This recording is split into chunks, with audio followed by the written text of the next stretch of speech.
पहले से अपन को आहार दान देने से निकाल के रखना चाहिए। उसी समय उसमें ढक्कन से बंद है, लाख आदि जैसे कुछ चीजें बिल्कुल सामने ही पैकिंग खोल रहा हुआ रखी है, वो चीज सील पैक है, बिल्कुल नई ताजी कह देते हो आप, और सामने ही उसको खोल करके उसको धो करके आप दे रहे हो। इसको उद्भिन्न दोष कहा नहीं। ये इस प्रकार के आहार दान में अब मान लो कई लोग आते हैं, महाराज अब आप आए, जल्दी से दौड़े दौड़े बाजार गए, खरीद के ले आए, है ना, और ला करके धीरे से खोल करके देना, दिख जाता है अब भी लेकर के आए, तो इसको कौन सा दोष कहा? यानी उसी समय खोल करके देना, उसी समय बना करके देना उद्भिन्न दोष माना गया। यानी पहले से आप देने के लिए तैयार नहीं थे, आप पहले से देने की तैयारी में नहीं थे, उसी समय आप उसको देने के लिए तैयारी कर रहे हो। ला करके कोई सील पैक, कोई वस्तु बिल्कुल बंद हुई है, अब उससे अच्छी पहले के लोग जो पैकिंग जो होती थी ना, बाजार से आए तो 1 लाख जो आती थी पिलगा करके उसको सील पैक कर देते थे। जैसे अपने वो पुराने जो पोस्टल वगैरह होते थे, या बोले आज के जो पार्सल वगैरह आती थी, तो एक वो लाल लाल सी वो लगी रहती थी ना पहले, अब तो थोड़ा सा पैटर्न बदल गया है। पुराने तो अभी भी सील पैक जो होते सरकारी कागज़ वगैरह अभी भी चलते हैं, वो ठप्पा जैसा लाल लाल सी वो क्या रहती है, रार जैसी कुछ रहती है वो, और वो अगर टूटी है तो सील पैक नहीं है तो तत्काल उसकी सील आदि खोल करके इस प्रकार का आहार आदि देना, इसको कहा गया उद्भिन्न दोष। हाँ, अब 14वें नंबर का मालारोहण दोष होता है। माला अर्थ जैसे आहार हो रहे यहाँ, अब पुराने घरों जो होते थे तो आज तो तुम अच्छे से आरसीसी वाले घरों में होते, और पुराने जो घर होते तो पटवा वाले घर होते थे, सीढ़ियाँ लकड़ी की, सीढ़ी लगी है, नसेनी लगी हुई है ना, कुछ चीज़ अब रहना है रखी नहीं, तो तत्काल उनके सामने ही नसेनी आदि पे चढ़ कर के, ऊपर सीढ़ी आदि से चढ़ कर के लेने जाना, उतर करके आना।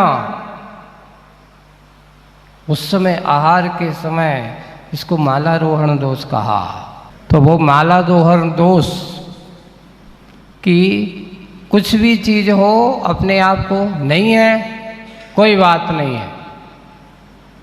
एक और सभी ऐसा करते हैं, और इस प्रकार का अगर होता है, अब कौन ने देखा? महाराज ने तो नहीं देखा, आपने दिया तो आपका दिया हुआ महाराज को तो दोष लग गया। अब ये बात है कि जाने में नहीं अनजाने में लगा, इसलिए आकर के हम लोगों को आहार के बाद प्रतिक्रमण करने की विधान कहा है। वहाँ से आते हैं हम लोग, जो दोपहर की जो भक्ति है इसका नाम है ईर्यापत प्रतिक्रमण। ईर्यापत प्रतिक्रमण का अर्थ क्या हो? ये मतलब कि मात्र देखने में ही, हे भगवान मेरे द्वारा अगर देखने में ऐसा कोई दोष लग गया हो जो देखने में नहीं आया हो, ईर्यापत कर 4 हाथ देखना नहीं है। अगर मैंने ऐसा किया हो, सामने वाले ने ऐसा सदोष तो आहार दिया हो, और मेरे से ऐसे अनजाने में अगर कोई किसी प्रकार की कमी हुई हो, प्रतिक्रमण करता हुआ पश्चाताप करते हैं, और वो कायेश्वर आदि के माध्यम से अपने आहार की निर्दोष चर्या में किसी प्रकार का अगर 46 दोषों में से कोई दोष, क्योंकि ये निमित्त श्रावक ही बनते इन दोषों में और कोई दूसरा नहीं बनता, क्योंकि मुनि की आहार की चर्या, मुनियों की जितनी भी चर्या है जो अगर कुछ है तो वो सिर्फ एक आहारचर्या है जो आप लोगों के आश्रित हुआ करती है, श्रावक के आश्रित हुआ करती है। बाकी सारी की सारी चर्या उनके आवश्यक स्वाश्रित हुआ करते हैं, पराश्रित नहीं हुआ करते, सिर्फ एक आहारचर्या। अब आप कहोगे महाराज वो आहारचर्या पर सारा डिपेंड है। अगर एक बार अच्छे से उनके आहार होते, दिन भर के आवश्यक भी उनके अच्छे से हो जाते हैं। अगर अंतराय है, इस प्रकार की कोई बाधा उपस्थित हुई है, आवश्यक तो वो करते हैं, ऐसा नहीं कि नहीं करते हैं, पर उनमें कहीं ना कहीं कमी आ सकती है, कहीं ना कहीं थोड़ी बहुत शिथिलता, हीनादिकता आ सकती है। तो वे हमेशा इस बात को ये ध्यान रखना, कभी भी हो इस प्रकार के दोष होते, तत्काल आहार के समय पर भागा दौड़ी करना, सीढ़ियों पे चढ़ना, ऊपर जाना, नीचे आना। कई लोग क्या करते, बार बार बाहर जाते हैं, भीतर आते हैं, ऊपर जाते हैं, फिर नीचे आते हैं। मालारोहण दोष, ऐसा लगता है ऐसे व्यक्तियों से भी आहार दान लेने के लिए मना किया, चाहे गृह स्वामी क्यों ना। महाराज अब क्या करना है, काम तो देखना पड़ता है, लाना लेना पड़ता है, पहले से आप तैयारी करो, वहीं रखो। और एक और दूसरा, अब तो आज के आप लोग जो रसोई घर हैं, किचन जिसे अपन कहते हैं, वहीं रखे हैं सामने। अब डिब्बा बंद है, तत्काल अलमारी खोल करके उसमें से निकालना नहीं है, मना, सामने दिख रहा है, ये भी ठीक नहीं है। पहले से व्यवस्थित होना चाहिए, निकाल के रखना चाहिए। मंजिल आदि पर चढ़ना, लाना ले जाना, तो ये 14वें नंबर का दोष है, मालारोहण दोष। और अब 15वें नंबर का दोष आता है, वो है अच्छेद नाम का दोष। अच्छेद का अर्थ होता है, यदि यति को आहार नहीं दोगे तो तुम्हारा धन आदि लूट लेंगे। राजा आदि का डर दिखा करके जाने पर आहार आदि देना, तुम्हें चौका लगाना ही पड़ेगा, ये डर दिखा करके। ये सबसे बड़ी विसंगति है, आप लोग एक ध्यान रखना। ये पता चलता है साधु को कि भाई उनको जबरदस्ती क्या किया गया है, प्रेशर दिया गया है। तो ऐसा प्रेशर दे करके किया गया है, चाहे सामाजिक हो चाहे किसी के द्वारा भी हो, अगर ऐसा है तो वहाँ पर भी आहार लेने के लिए निषेध किया है। ऐसे घरों पर आहार करने, अब वो आ गया महाराज, हमारी गुंजाइश तो नहीं थी, पर क्या करें, समाज के लोग बार बार प्रेशर दे रहे थे, बार बार हमारे लिए क्या कर रहे थे कि ऐसा करना है, हमारी गुंजाइश नहीं है, और ये लोग हमारे लिए प्रेशराइज करते हैं, ऐसा करते हैं। और अगर पता चलता है तो ऐसे घरों में आहार करने के लिए निषेध किया है कि कभी भी उस घरों में जाकर के आहार नहीं करना चाहिए। ये कौन सा दोष है, ये अच्छेद नाम का दोष है। सामने वाला कहता है कि नहीं मुझे आहार देना है, भक्ति भाव के साथ, मजबूरी अगर उसकी है, मजबूरी में आहार नहीं देना, अच्छे से मन को अच्छा निर्मल बनाकर भक्ति भाव के साथ आहार दान दिया जाता है। किसी को जाकर के डरा धमका कर समाज से बंद कर दूंगा, अगर तुमने ऐसा नहीं किया तो तुम्हारे रोटी बेटी का विहार बंद हो जाएगा, अगर तुमने ऐसा नहीं किया तो, ऐसा अगर देते हैं, करते हैं, तो उसकी नहीं इच्छा नहीं है, उसकी कभी भी किसी के लिए भी उसकी आस्था, उसकी अपनी भक्ति है। और ये भी दूसरा एक और, ये तो हो गया सामाजिक हो गया, दूसरा साधु की ओर से भी हो सकता है। अगर तुमने मुझे आहार नहीं कराया तो ध्यान रखना तुम्हारा क्या कर दूंगा, ऐसा डर दिखा कर के आहार लेना। अगर तुमने मुझे ऐसा नहीं किया तो हम तुम्हारा क्या कर देंगे, ऐसा हो जाएगा, वैसा हो जाएगा।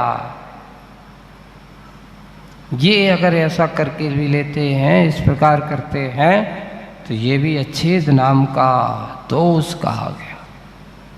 नहीं है दूसरे आदमी को, अच्छे बड़े कोई नेता है उनसे जा कर के ये किससे मानेगा? दूसरों से प्रेशर दिलवाना, अपने बड़े बड़े कोई भक्त है उनसे जाकर के तुम्हें ऐसा करना ही होगा, नहीं। अगर ऐसा कहता है तो ये दोष कौन सा दोष है? उद्गम के 16 दोष में 15वें नंबर का दोष कारक है। मुनिराज कभी ऐसी जगह आहार कर ही नहीं सकते। और अब आता है 16वें नंबर का दोष, अनिसार्थ नाम का दोष कहा गया। जिस अन्न लड्डू आदि का प्रसादन अधिक अप्रधान अर्थ कारक है, यानी उनका आहार देना अथवा दानपति आदि के द्वारा जिसका निषेध किया गया है ऐसा आहार ग्रहण करना, अर्थात ये कहा गया अनिसार्थ है, जिसका अन्न का या लड्डू आदि को अप्रधान यानी अर्थ का कारक उनका आहार देना। अब आप कहोगे महाराज इनका तो ये चलता नहीं है, महाराज तो ये लेते नहीं है, लेकिन हम तो ये ही लेते, हम तो यही देंगे, इसके अलावा और कोई दूसरा नहीं देंगे। अब आप कहोगे उनके लिए वो ठीक नहीं है और आप कह रहे हो कि हम तो यही देंगे, हमारा तो यही है, हम तो यही लाए हैं। तो भाई लाए तो हो, लेकिन सामने वाला लेने वाला भी तो हो।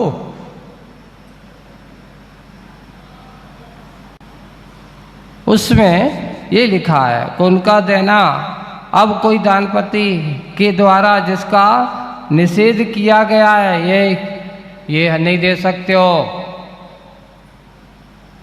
सामने वाला मना कर रहा है और तुम जबरदस्ती उसको दे रहे हो, वो गृह स्वामी है जिसके यहाँ। अब आप कहोगे महाराज सामने वाला गृह स्वामी यहाँ मना कर रहा है, अंदर मत आना हमारे कमरे में, और हम जबरदस्ती अंदर क्या है। इसलिए सबसे पहले दाता के घर, दानपति घर वालों से पूछ रहा, क्यों भाई मैं महाराज को आहार देना चाहता हूँ, आपके घर में आ जाऊं? पूछना चाहिए। और मान लो सामने वाला मना कर रहा है और हम जबरदस्ती घुस रहे हैं, अगर हम उससे आहार लेते हैं कौन सा दोष लगता है? अनिसार्थ नाम का दोष लगता है। इसलिए दाता को देने वाले के लिए सबसे पहले ये, अरे किसी के घर जा रहे हैं तो सामान्य रूप से हमें एक बार इशारे में पूछ लो कि भाई मैं आ जाऊं, आहार दे दूं, मुझे महाराज को आहार देना है। महाराज से मत पूछिए कि मैं आ जाऊं, उस समय किसके घर पर हैं वो? मुनिराज किसके घर पर हैं? वो गृहपति है, दानपति है। अब ये बात है, जब महाराज पहले उसके घर में आप आए हो तो उसके घर वाले से पूछिए कि मैं आ जाऊं, और वो कहेंगे ठीक है आ जाओ, और वो कहता है कि थोड़ी सी रुको, अभी थोड़े से लोगों को देने दो, थोड़ा खाली होने दो, फिर बाद में आना। तो आपको सब्र रखना चाहिए। पर होता क्या है कि देने वालों तो रह जाता है पीछे, और दूसरे वाले जबरदस्ती घुस जाते हैं आगे। पता चलता है कि जिसके घर पे आहार हुआ उसको आहार देने ही नहीं मिला, और दूसरे लोग, ये हमारी क्या मानी जाती है?